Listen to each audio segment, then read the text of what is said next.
All right, let's go through this again one more time. All right, we got negative 8 squared, right? Minus 8x minus 16. And then what we wanted to do is graph it. Before we graph it, we need to kind of understand some things. First, is it smiling or frowning? And we determined that it was frowning because of the negative. Okay? Which means it opens downward, not upward. Right? Yeah. Which means it has a maximum, not a minimum. Okay? So there's almost half the points right there. Just in figuring out that it opens down. It has a max. Right? Now we got to find the axis of symmetry. Okay? To find the axis of symmetry, we do our first step. And our first step is to find the derivative and set it equal to 0. And the reason, can you turn that down, please? And the reason is that you have this function, okay? And what a derivative is that it takes the instantaneous change of a function. So the instantaneous, think of the change between this point and this point, right? The change between those 2 points would be positive. Does that make sense? Right? And what they're doing is they're saying the instantaneous change at this point and this point, which basically looks like 1 point. Does that make sense? And at that point, the change is negative. You see that? The slope is negative. So what derivatives are finding is the slope. Okay? And as you plot these slopes, you plot a new function. And what you find is at some point between the slope is positive and the slope is negative, the slope is going to become 0, right? And at that point, when the slope is 0, that's where you have the axis of sym. It's also where you have the vertex, or in this case, the maximum or minimum value of the function. Okay? And so that's why we take the derivative, 2 times the coefficient, minus or adding the next number, right? Every single time for a quadratic. Okay? 2 times the coefficient and add the next number. And then set it next to, set it equal to 0. Okay? And now we're just solving. Plus 8, negative 2x equals 8. Divide by negative 2, divide by negative 2, x equals negative 4. That is your axis of symmetry. Okay? This is the axis of symmetry. The first step. That 4-step method. Okay? That 4-step method. The second step, okay? The second step is to plug it in. So you can get your vertex. Alright? So I'm going to take this original function, right? And I'm going to plug in negative 4. Okay? So right now, I'm going to be like, okay, f of x is equal to negative x squared minus 8 times x minus 16. Right? But I'm going to plug in, instead of x's, I'm going to plug in negative 4. Okay? Now what is negative 4 times negative 4? Positive 16. Positive 16. And then negative times positive 16 is negative 16, right? Okay? Now, what is negative times a negative? Positive. And what is 4 times 8? Okay. These numbers should always come up to be one of the numbers. The opposite of it. Okay? It's always half. So when I say negative 16 plus 32, I get 16. See how these numbers always, it's always opposite one of the numbers. One of these two. Usually this one, but not always. Sometimes this guy. Okay? But it's always half. Okay? Excuse me.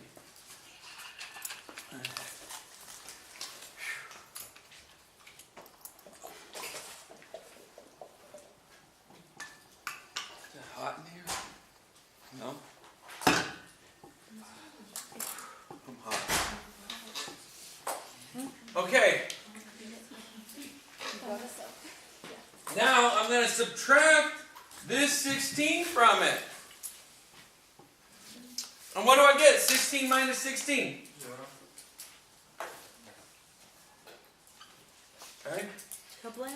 So I get 0. So I get negative 4 and 0. That's the vertex. Okay. That's the vertex. That's number 2. It's to plug it in. Okay? Plug it in. Alright.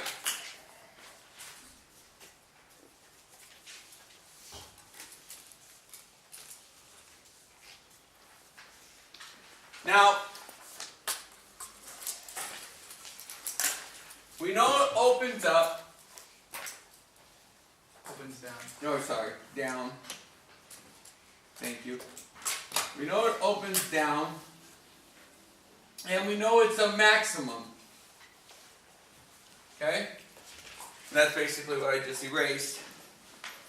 The third step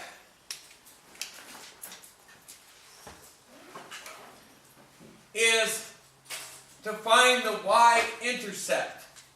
F of 0 equals c. That is the y-intercept. Okay?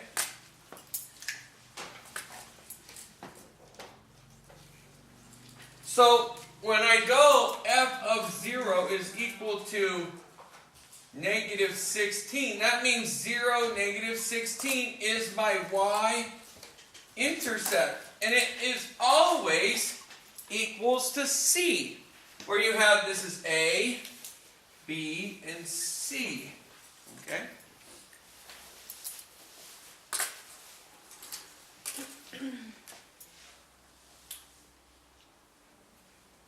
Pretty easy?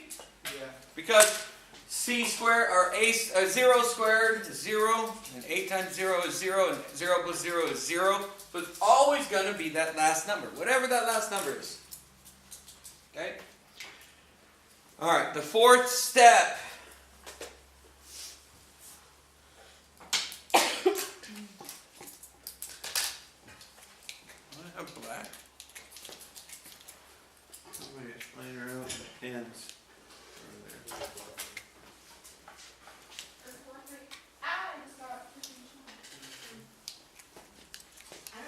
It's all good. Alright, so f of, and this is where you go, number 4 is f of 2 times the axis.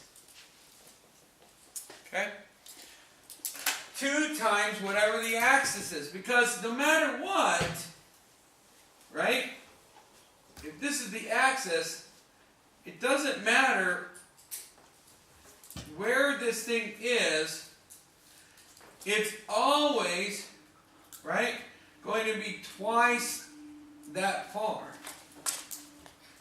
From here to here, from here to there, from there to there, from there to there. It's always twice that distance. Always. Right? Because this is one distance, and that's the same distance because they're symmetric. Right? They're symmetrical. So if they're two of the same distances, then they have to be twice the size. Does that make sense? So you're always plugging in 2 times the axis. So in this case, I'm doing 2 times -4. And that should equal C. 2 times the axis is equal to C. And it's called, what I call it, is the point of symmetry. That's not really what it's called. I call it that because it makes sense. It's a symmetrical point. And that's what I like to call step 4, is finding the point of symmetry. And it's a real easy way. This better equal -16. So in other words, -8, -16 better be your point. Right? So you plug it in and you check it. You always, this is also called the check method. Just like you checked this to make sure it was half. Okay, we're good. You check this to see if it works. So you say, hey, -8 squared minus 8 times 8, or -8 minus 16. And you go, okay, well, what is -8 times -8? 64, right? Then it's negative, so it's -64. What's a negative times a negative? Positive. And 8 times 8? 64. So those cancel, right? What are you left with? Negative 16. So it is 16. -16. Okay? Alright, so those are your points. Okay? You have 4 steps to find 3 points. Okay? Once you have 3 points, you can graph it. Okay? So let's graph it. I know my highest x is going to be a -8. My lowest, or my highest y is going to be 16. Right? So I need to be able to go to 16 on the y. So 2, 4, 6, 8, 10, 12, 14, 16. Or down to 16. 2, 4, 6, 8, 10, 12, 14, 16. Right? What if ours goes to 8? Huh? What if ours goes to 8? Our graph? Yeah, I'd grab some. Just make it go to 16. You can change the scale on the graph if you want. That's fine with me.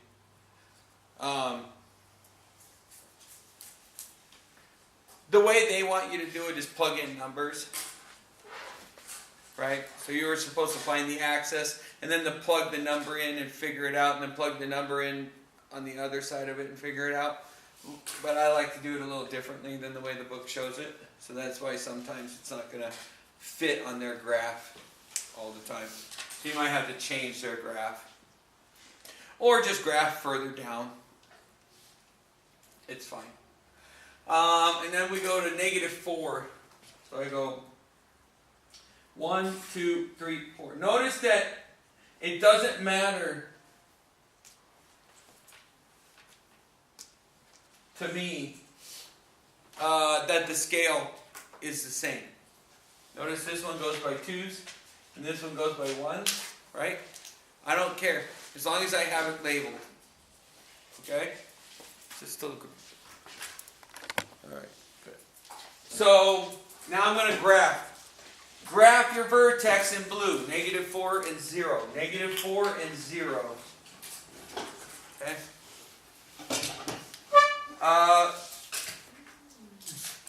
0 and 16. Is that right? -16 in brown. And then -8 and -16 in black.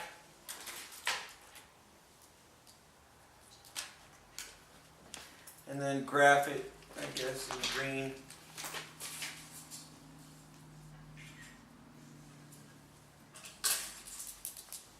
And there it is.